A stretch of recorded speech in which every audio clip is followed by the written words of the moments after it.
and welcome to Bike to Campus Week. My name is Nick Goodfellow. I am the Sustainability Coordinator. I am a Sustainability Coordinator at the University of Pittsburgh.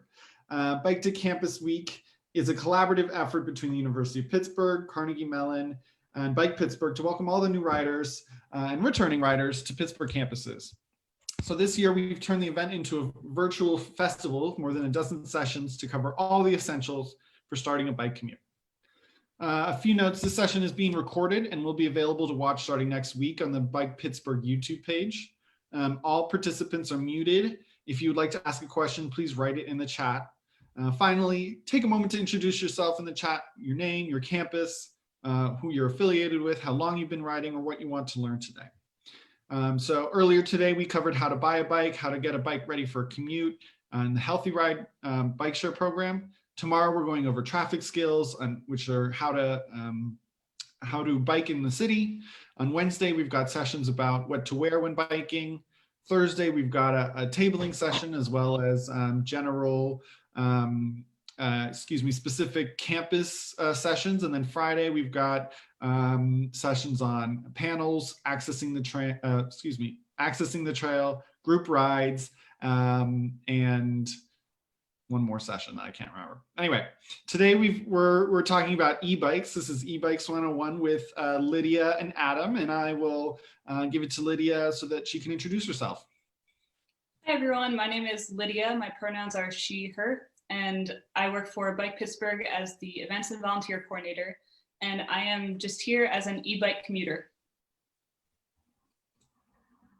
Great. Adam, you want to introduce yourself? Oops, I muted you, sorry. Hello, my name is Adam Rossi with Adam Solar Rides out here in Bridgeville, Pennsylvania at our main showroom. We're an e-bike dealer. This is our 8th season in business, and been promoting people just to have sustainable transport along with sustainable energy for over 10 years now. Cool, awesome. So I've been in this seat. I bought my e-bike from Adam back in December, back when I thought I was going to be doing a lot of commuting back and forth to campus, and COVID hit, whatever, I'm still enjoying my e-bike. But Adam, when somebody walks in and says, I want to buy an e-bike, where do you start with them? Sure. So, walking into the shop, a lot of the first questions are, what kind of riding do you plan to do? A lot of people that are getting into e-bikes are often trying one for the first time. It's still a newer technology to a lot of people. And you kind of want to just look at, are you going to be on-road, off-road, on trails? Does it need to haul stuff? Do you need carrying capability? Is it going to be a car replacement? And then two, just the general frame design of what, some of our clientele's order, can you even get on the bike? So do you need a wave frame, a step through? As far as just the general technology, you basically have lithium ion batteries powering a motor that's assisting you as you ride. So most of the bicycles are all what we'll call pedal assist, and it's just amplifying your own pedaling power. So the more that you're pedaling, the more the motor can assist. And within that, there's also several levels of assist for all the bikes. So if you just need a little bit of help and you want to get a lot of range, maybe 1 or 2 or eco or tour on some of the bikes it's called, it'll just give you a bit of a boost. All the way up to, full assist, where it's going to be very easy to pedal and keep a fast pace while pedaling, and for hills and stuff, I tell people it kind of flattens every hill. You can now ride anywhere in our city and it'll feel like you're pedaling on flat ground, even when you're climbing, say, Cardiac Hill there in Oakland. There are kind of 2 main differences in the way that the motors are put on the bikes now.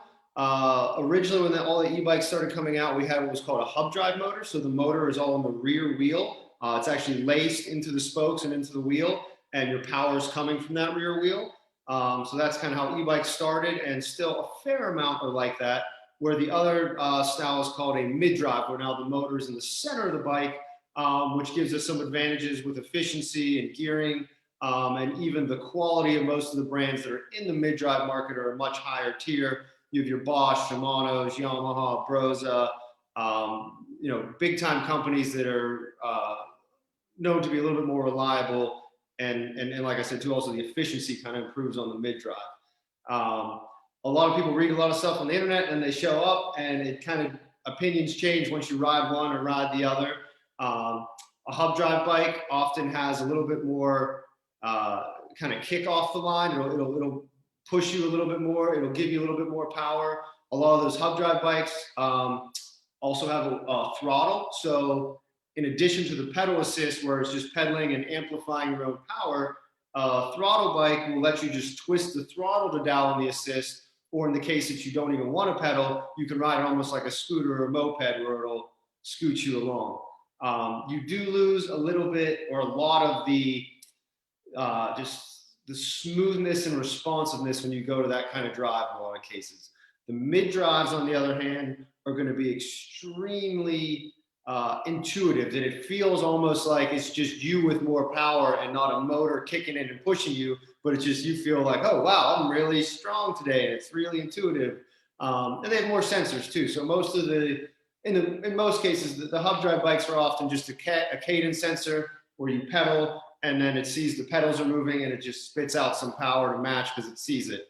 When you get to these mid drive bikes, you're going to have cadence sensor, torque sensor, so it's going to actually feel how hard you're pushing on the pedals. It's going to look at the bike speed, and all kinds of programmers whose job it is to figure out what that blend is.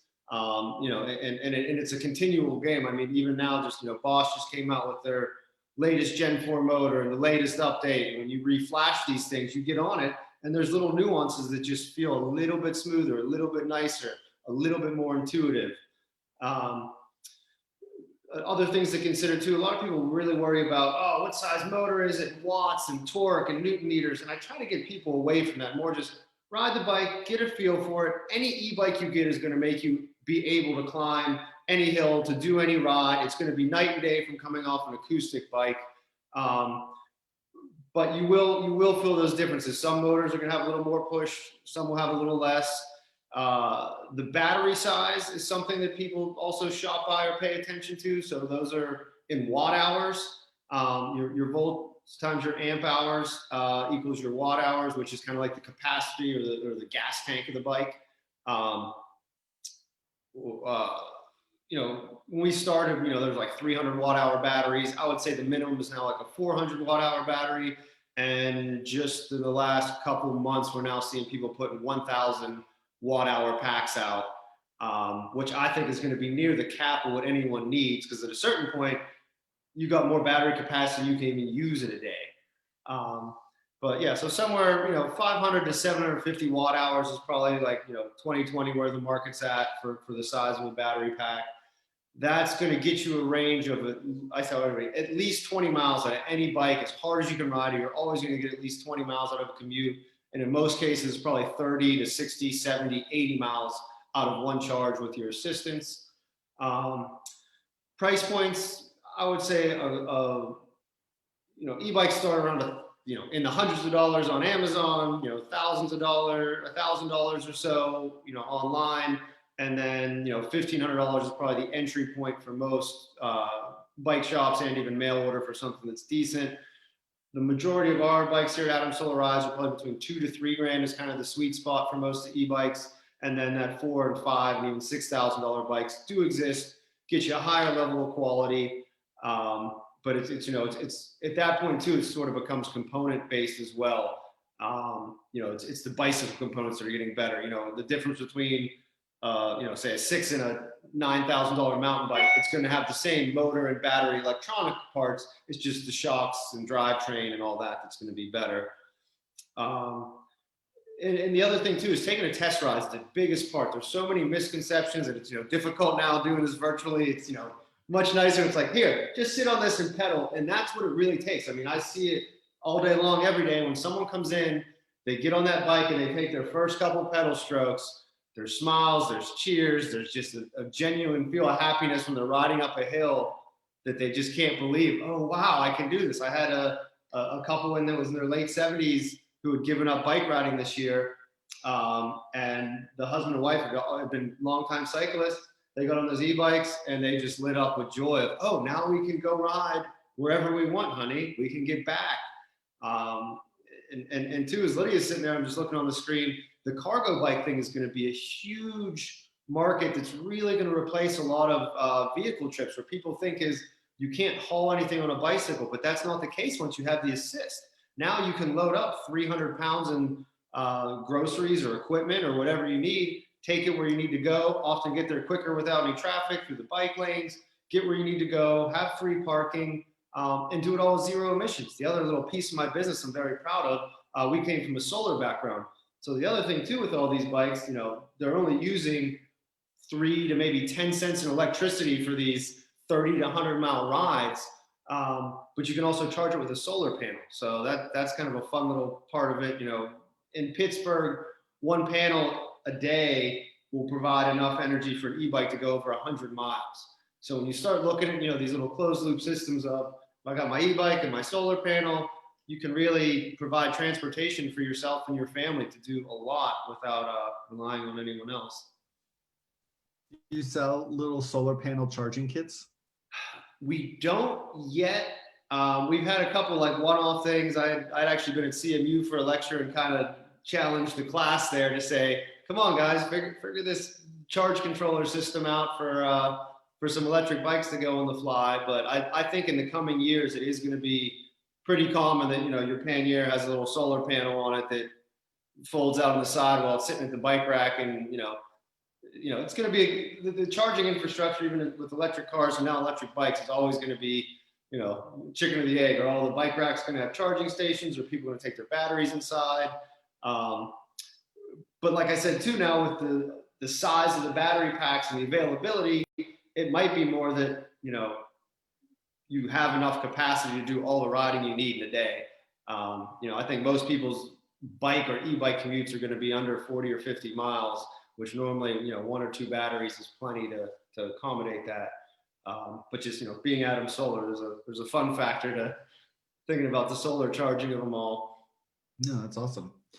So we have one question for you, Adam. Can you give an example of how different wattage motors feel? As in, how easy is it to climb a steep hill?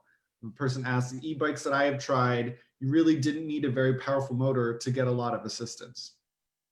Yeah, so I would say with the hub drive bikes, which are mostly 500 watt or 750 watt motors, they're going to pull you up a hill with very little help. Even this, like a 750 watt motor with me at 165, 170 pounds, I can twist the throttle and it'll pull me up a hill without pedaling. A mid drive, you have to pedal. Most of the mid drives, like your Bosch Broses, they're all rated either a 250 or 350 watt motor. But there's also something regarding the nominal rating versus the peak output. So, you know, that 350 watt Bosch motor might actually be giving you 750 watts of assistance for a brief amount of time when you're in the right gear at the highest cadence, pushing and asking for it.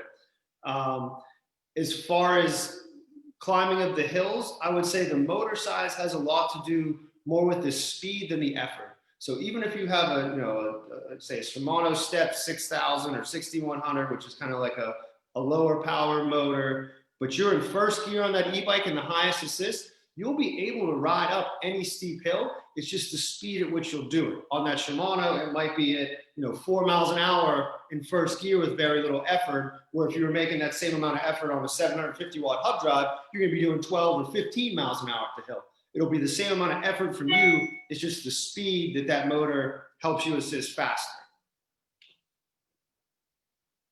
Thank you.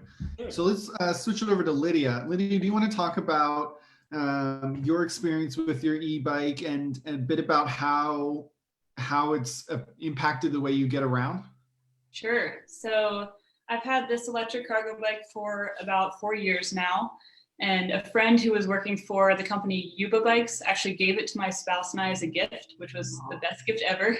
But I wanted to mention that if you're not lucky enough to have an e-bike gifted to you, a really cheap option is to retrofit a bike that you already have with a wheel that has a hub motor on it. So that's actually what we did before we got this bike. We just took an old mountain bike and swapped out the front wheel for a wheel with a hub motor.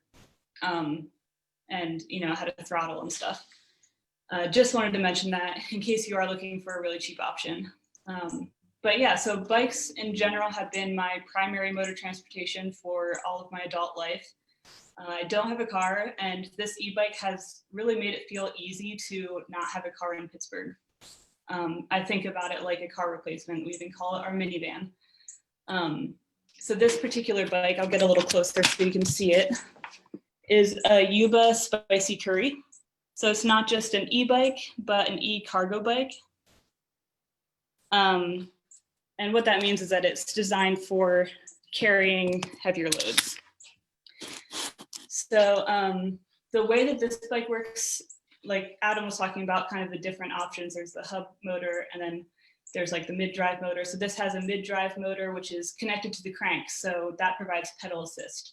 So it doesn't have a throttle on it, but every time you push down the pedal, it gives you a boost.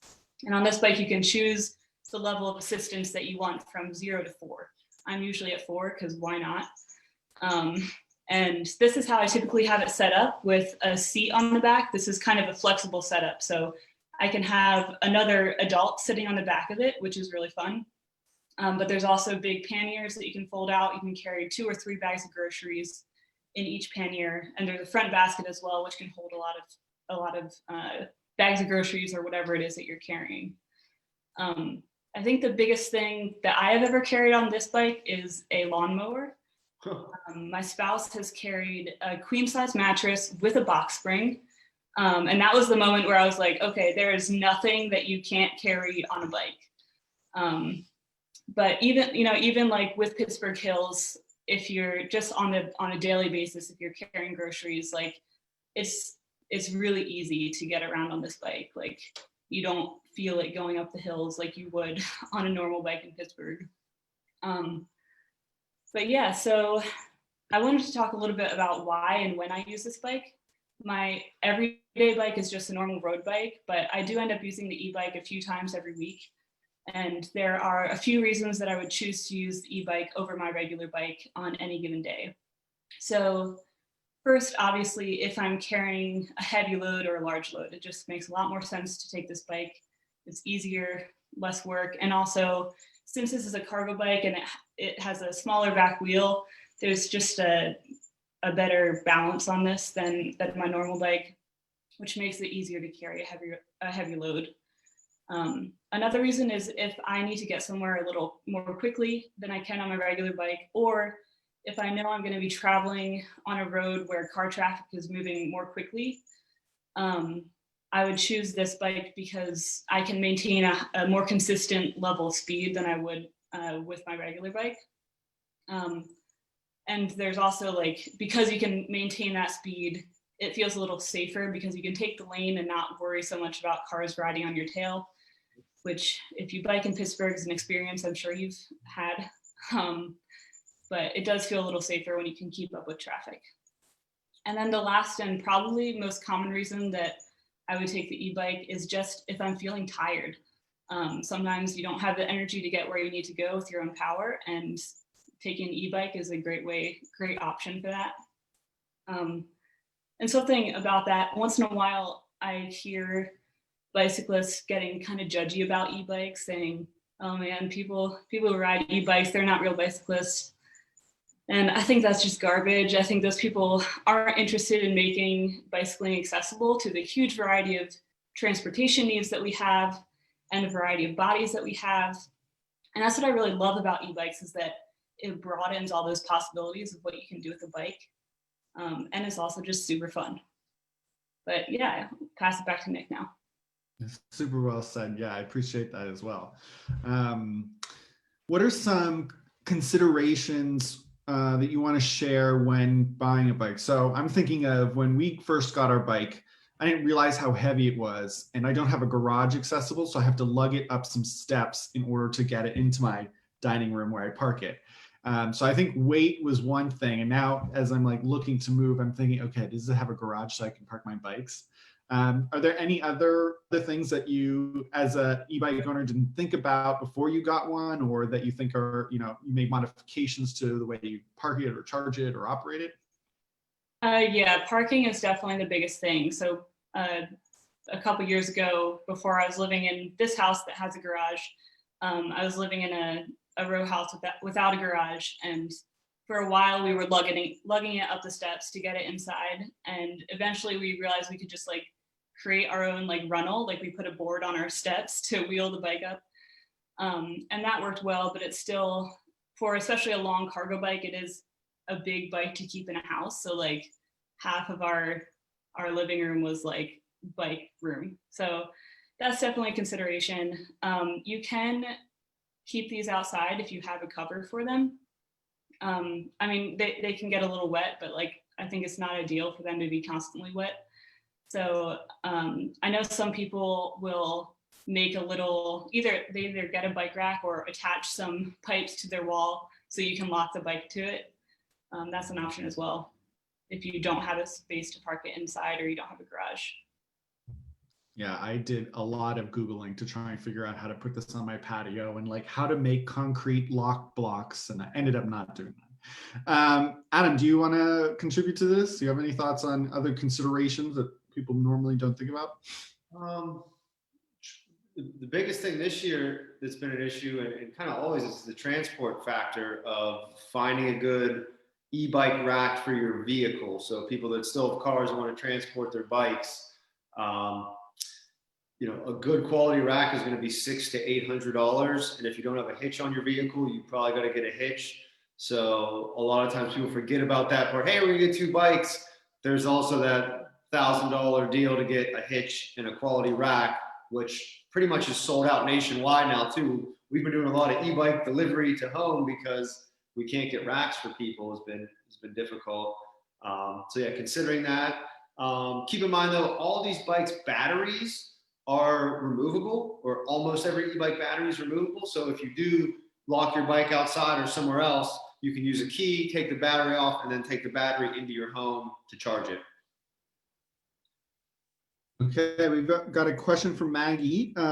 Maggie says they just got an e-bike, and it's a rad power bike, and I'm curious if some bike shops in Pittsburgh are better than others for e-bikes versus acoustic bikes. I guess this is a good question. If you have issues with your e-bike, I mean, can you go into any bike shop, or do they need to be bike shops that have special equipment and special training? For anything that's specific to the bicycle, that's a normal bike repair, I think any bike shop should and be willing to help do that repair. When it comes to the electronic side of the motors, controllers, batteries, wiring, that is more of an e-bike shop specific kind of thing. The industry in general is kind of been navigating, and we were one of the very first e-bike shops to open in Pittsburgh. And since then, a lot of the regular bike shops are now also selling and dealing, pretty much all of them now sell e-bikes as well. From what I can tell, it seems like most of those shops though kind of stick to servicing the brands that they sell. Our policy, we've kind of been navigating as we go, that our e-bike customers and our e-bike brands are our priority, but just to keep the market going and the e-bikes out there, we do service all e-bikes. It just becomes Rad is a first-class operation. They're the biggest e-bike dealer in our country. They're 100 million in sales a year. They're huge. But a lot of these smaller kind of, let's call it knockoff e-bike brands, we get a lot of those to the door where we can't get parts to fix it, and it becomes a really difficult situation of what do you do with this bike that needs a $20 part you can't get. So I took you out there's probably 10 e-bikes that are waiting on parts that are not to be found from companies that no one answers the phone or you don't know where it came from. So that can be a concern. But Rad Power, I mean, we service a lot of Rad Power bikes. People bring them in, we can get all the parts from them. A lot of their stuff, if it's first year, it's still covered with warranty. They send us the parts, customer pays the labor. Cool. All right, I'll put a call out for anybody that has questions. This is sort of the last chance to ask some questions. You can ask them through Zoom or on Facebook. Lydia or Adam, do you have any last thoughts you want to share about e-bikes, or folks who are thinking about getting an e-bike? What would you just tell them in like 30 seconds? I think if you're trying to decide between getting a car or getting an e-bike, get an e-bike. It's so much cheaper in the long run and a lot more fun. and you'll get exercise while you're doing it. It's just like all the thing, so many reasons to get an e-bike rather than a car. Yeah, I would say it's take the test ride. I mean, you're welcome to come to our shop and take a test ride on e-bike or rent one for the day.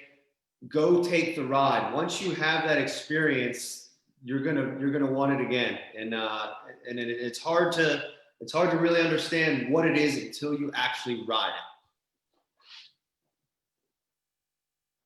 Great, thank you. Okay, we did get one question from Anna. Can you talk a bit more about batteries and how long they last and how much it costs to replace them? Sure. So in general, most battery packs should last between 700 to 1,000 full charge cycles. And if we're talking a minimum of 20 miles per charge, you should have 20,000 mile battery packs. In practice, this is our 8th season. I would say after 5 to 6 years, we start to see customers coming back wanting a second battery. And it's not necessarily that the battery just totally dies, it'll have a gradual capacity fade. So, you get your brand new e-bike, say it's a 500 watt hour battery, maybe by year 5, it's only a 300 watt hour battery, and it goes about half as far as it used to. So when you buy the second pack, now you have a full pack and like a half pack as a backup to go a little bit farther. Different brand bikes have different quality too. I've seen some packs that die a lot sooner. I've personally seen 15,000 miles on a Bosch battery pack come back for actually a Pitt professor who commutes back and forth every day. And the next kind of generation of what's going to come, I think, is there's going to be battery shops opening that will actually rebuild your e-bike battery with new cells and refresh it. Cost-wise, you're pretty much $500 to $1,000 for a new e-bike battery replacement pack. I think there's a fear, and even me personally, with the liability of rebuilding a pack. Once you open it, touch it, and give it to someone, you really have to know what you're doing to keep it safe. And also, just as a aside on battery longevity, you don't want to ever keep your e-bike battery to 100% state of charge long term. So if you're riding, charging, that's fine. If you know it's going to be a month or all winter, you're not going to ride it, take off, somewhere between 50, 70% state of charge when you put it away to sleep for the winter, and that'll help keep the capacity length longer. That's great. That's great advice. Appreciate that. Okay, well, thank you both so much for participating in this session. Really appreciate it. As I mentioned, this will be posted to Bike Pittsburgh's YouTube page next week. Tomorrow we have sessions on traffic skills to help you with some tips and tricks on how to stay safe while riding on the road. Wednesday we'll cover what to wear and how to accessorize your bike. Thursday we'll get specific with the campuses, and Friday we'll give you the tools so you can get out and take a ride. And stop by and see Adam Solar Rides in Bridgeville. And wave at Lydia nicely, safely while you see her on the street. Thank you so much, Nick. Pleasure, Lydia. Thanks.